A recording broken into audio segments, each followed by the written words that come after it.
Greetings, I'm Greg. Behind me is a S650 Mustang. That's the newest type. It's a 2024. This one has the Ecoboost engine. It's not a V8. It does have the performance package, which gives it larger brakes, uprated suspension, and so forth. It's a pretty fun car to drive. My team and I have been working on testing and developing performance parts for the car, and we've got another 39 wheel horsepower out of it and 50 foot-pounds of torque. This increase in performance has come via three modifications, which are an intake, exhaust, catback exhaust specifically, and a tuning modification. The car also has a boost gauge, which is very helpful, although not required, and certainly nothing to do with the power. So without further ado, let's go over to the Dyno computer and take a look at the dyno charts, and we'll show each mod in stages and show the power increase that came from it. All right, we're at the Dyno computer. The green vertical line shows where these readings were taken. In other words, at 5,051 RPM, at 89 miles per hour, this was in 6th gear, by the way, 270.7 pounds of torque, 260.4 horsepower. So that horsepower reading is right here, the torque reading is right there. Now, that's peak horsepower. Peak torque is over here. I can hover the mouse there. Peak torque was 324.7. So, right out of the box, this Ecoboost makes pretty decent power and pretty good torque, and it's a little bit ahead of the previous generation. One thing worth noting is how much power drops off at high RPM. The car has a 6,500 RPM red line, and that's where the rev limiter is, and that's where the red line is on the tachometer. But power really starts to drop off way before then, and that is probably Ford's way of telling you it's time to shift. I generally shift these cars 6,000 to 6,200. That seems to give the best results for getting the car around the track or down the quarter mile, whatever you're trying to do. Also, engines tend to fail or at high RPM, so I kind of understand why they're pulling the power so much when the revs get up there.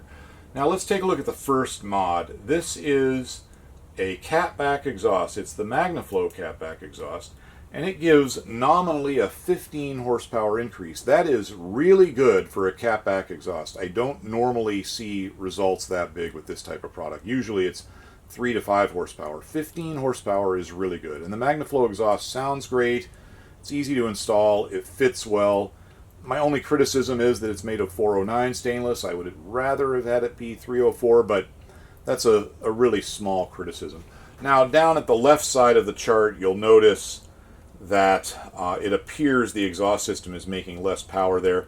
Be aware that has to do with the way the dyno operator started the run. In other words, it has to do with how much the turbo was spooled when the dyno started taking its readings. That's just a difference in operator.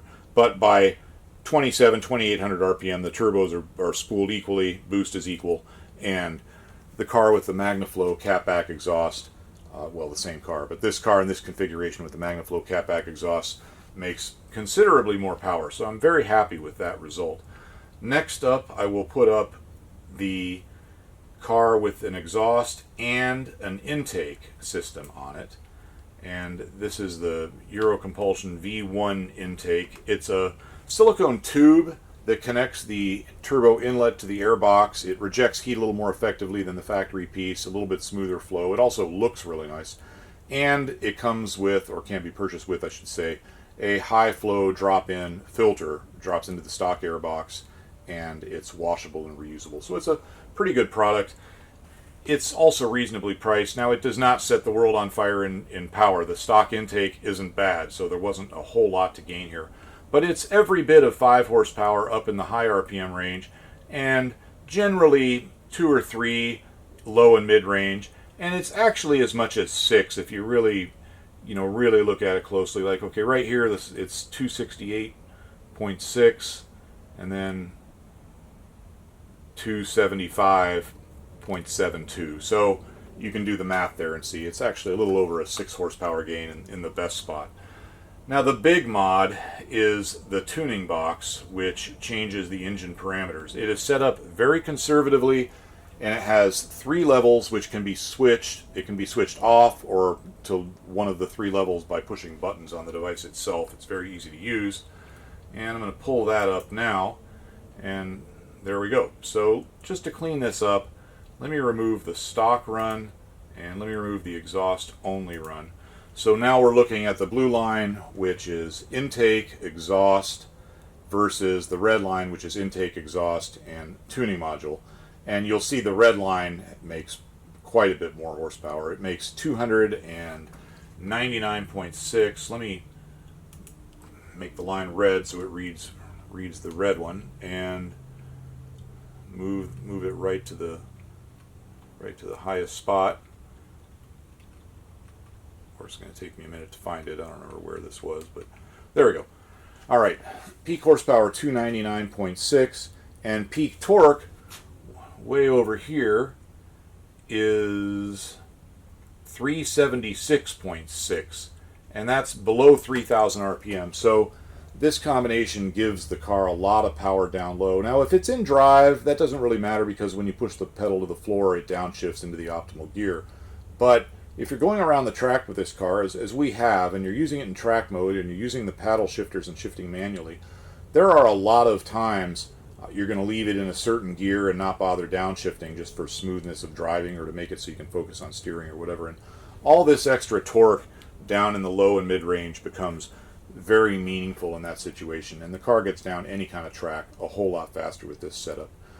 One more thing I'll look at here are results from this combination with everything really heat soaked. We can heat soak things quite a bit on the dyno, and we often do that. There are a number of reasons for it.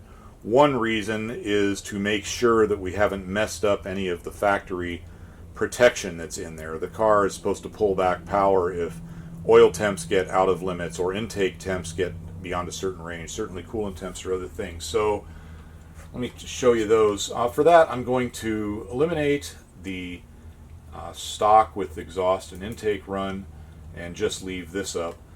So here it is, heated up a little bit. You can see the power comes down some.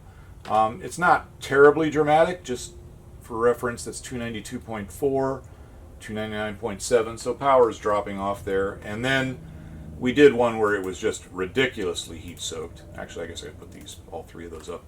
And that gives you the purple line there. So the difference between the run where everything is just fine, 299.6, down to 285.8. So we left all the factory protection stuff in there, and I want to stress that all of these modifications are not only inexpensive, they are easily reversible, and most importantly, they're undetectable by Ford's Orwellian over-the-air monitoring of the car. The car has no idea what we did to it here, and thus can't report back to the mothership and tattletale. So I think those are important features of these mods. Also, the fact that they're reversible might be important if you're dealing with an unscrupulous dealer and an unrelated warranty claim. So that's all I've got. I'm going to leave you guys with some footage of the car at the track. Thanks for watching. Have a great day. Goodbye.